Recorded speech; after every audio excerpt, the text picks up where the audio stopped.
ధృతరాష్ట్రుడు భీష్ముణ్ణి, ద్రోణుణ్ణి, సమస్త మంత్రివర్గాన్ని సమావేశపరిచాడు.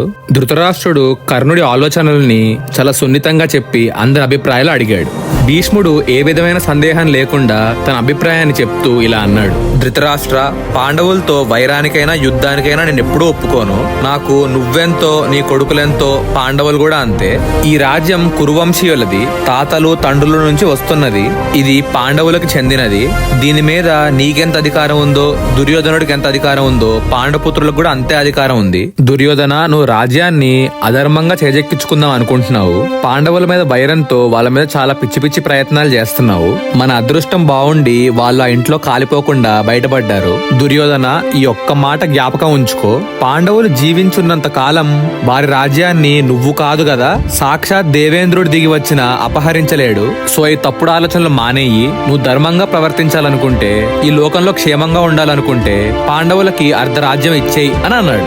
ఆ తర్వాత ద్రోణుడు తన అభిప్రాయం చెప్తూ ఇలా అన్నాడు: భీష్ముడి ఆలోచనలతో నేను పూర్తిగా ఏకీభవిస్తున్నాను.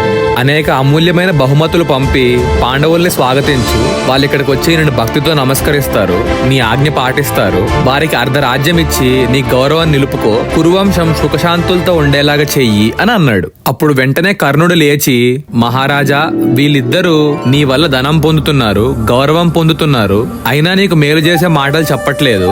రాజా, రాజ్యం ఎవరికైనా గుడ్ లక్ అండ్ ఫార్చ్యూన్ వల్లే లభిస్తుంది, ఏ ఇతర కారణాల వల్ల రాదు. నీ అదృష్టం వల్ల నీకు దక్కిన రాజ్యం నీదే. దీన్ని నువ్వు, నీ కొడుకులే శాశ్వతంగా అనుభవించాలి. దీన్ని ఎవరికి ఇవ్వాల్సిన అవసరం లేదు. నీకు సలహా ఇచ్చే వాళ్ళల్లో నీకెవరు మేలు కోరుతున్నారో, ఎవరు నష్టం కలిగిస్తున్నారో ఆలోచించుకో. ఆ తర్వాత ఏం చేయాలో నిర్ణయించుకో అని అన్నాడు. ద్రోణుడు ఆ మాటలు సహించలేక ఇలా అన్నాడు: ఓరి దుష్టుడా, నువ్వు ఇలా ఎందుకు మాట్లాడుతున్నావో నాకు తెలుసు. పాండవుల మీద అసూయ, ద్వేషం పెంచుకున్నావు.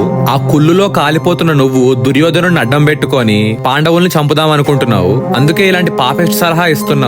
నేను కురువంశానికి మేలు కోరేవాణ్ణి. నేను భీష్ముడు చెప్పినట్టు చేయకపోతే కౌరవులందరూ ఒకరితో ఒకరు నాశనం అయిపోతారు అని అన్నాడు. ఆ తర్వాత విదురుడు అందుకున్నాడు: రాజా, నీ పెద్దలు నీకు మేలు కలిగించే మాటలే చెప్తున్నారు, కానీ నీకు వారి మీద గౌరవం లేదు. నీకు వాళ్ళ మాటలు వింటమే ఇష్టం లేదు. విన్నట్లు నటిస్తావు, కానీ మనస్సుకు పట్టించుకోవు. భీష్మ ద్రోణులు చెప్పింది విను. పాండవులకు అన్యాయం చేయొద్దు. లేదని యుద్ధానికి వెళ్ళావంటే అక్కడ అర్జునుడు, అతనికి అండగా బలరాముడు, కృష్ణుడు ఉన్నారనే విషయం గుర్తుపెట్టుకో. సో నువ్వు బతుకుండాలన్నా, నీ కొడుకులు బతుకుండాలన్నా, ఇక్కడున్న ప్రజలందరూ బతుకుండాలన్నా దుర్యోధనుడు మాటలు వినకు అని అన్నాడు. ధృతరాష్ట్రుడు చాలా తెలివిగా పరిస్థితిని అంచనా వేసి తన కొడుకు మాటలు చెల్లలేదని గ్రహించి ఇలా అన్నాడు: మీరందరు చెప్పిందే కరెక్ట్ అనిపిస్తుంది.